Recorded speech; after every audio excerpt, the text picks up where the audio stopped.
It's Monday morning, and Norman Normal is having breakfast, a nice cup of tea and a boiled egg.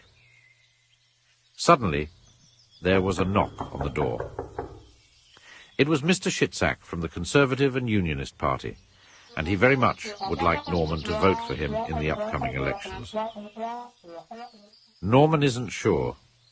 He's heard all these promises before. Tuesday morning, Norman is having a bacon sandwich with a lovely cup of tea. Suddenly there was a knock on the door. Who could this be? Norman wondered. It was Smear Stomer from the Labour Party. He said, everything was the Conservatives' fault, and the Labour Party would do everything differently. Even though all the policies sounded exactly the same, Norman isn't sure. He's heard all these promises before. It's Wednesday morning, a beautiful sunny day. The birds are singing and the sun is shining. Norman is having cornflakes for breakfast. Suddenly, there is a knock on the door. Who on earth is that? Said Norman. He was getting fed up with the repetition and lazy animation. It was Dead Wavy from the Liberal Democrats. He said everything was the Conservative and Labour Party's fault, and they would do everything differently, even though his policies sounded exactly the same. He would like Norman to vote for him. Norman isn't sure. He's heard all these promises before. Norman is very cross. His cup of tea has gone cold, and he realizes that all the political parties are exactly the same. They represent big business and the military-industrial complex, and not the people who vote them in to represent them. If only there was a way to tell them we don't want any of them. Norman doesn't know what to do, so he turns on the radio, makes another cup of tea, and sits at the kitchen table when a little song comes on.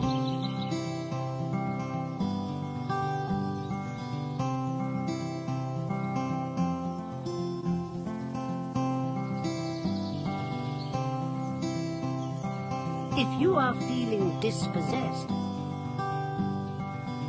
wondering what course of action is best, here's a worthy note. Go ahead and spoil your vote and write upon it, I do not consent.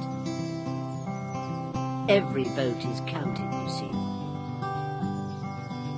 It's a right that's been bequeathed to you and me, Tory, Labour, Liberals and Greens. Don't understand what this means. Removing them from power is easier than it seems. The majority of people do not vote. Tacit agreement from the most. If they exercised their right, there's no need to stand and fight. We can remove the parasites from the host. It's Thursday morning, it's raining and gloomy, it's voting day, and Norman knows exactly what to do. For the first time in his life, Norman was going to spoil his ballot and write across it, I do not consent. Norman leaves the house and sets out on the short walk to the voting station. Something amazing happened. Hundreds of people were doing the same thing, leaving the house to show the political class that we no longer have faith in them and spoil their ballot. People who had stopped voting years ago turned up to write, I do not consent on their ballot. Mr. Normal wrote, I do not consent.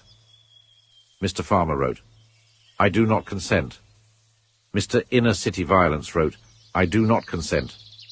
Mr. Ex-Veteran wrote, I do not consent. Little Miss Nurse wrote, I do not consent. And so did everyone in the town. Jubilant Mr. Normal returned home, made a cup of tea, and sat at the kitchen table to wait for the result. A little after midnight the news came in. In a free and fair election, I do not consent has it. I repeat, I do not consent has it. Everybody in Happy Town was over the moon. It turned out that everyone in the country had voted the same way. And that's the end of our story from me and Mr. Normal. Goodbye. Please look out for our next story. Mr. King has a constitutional crisis. Coming soon.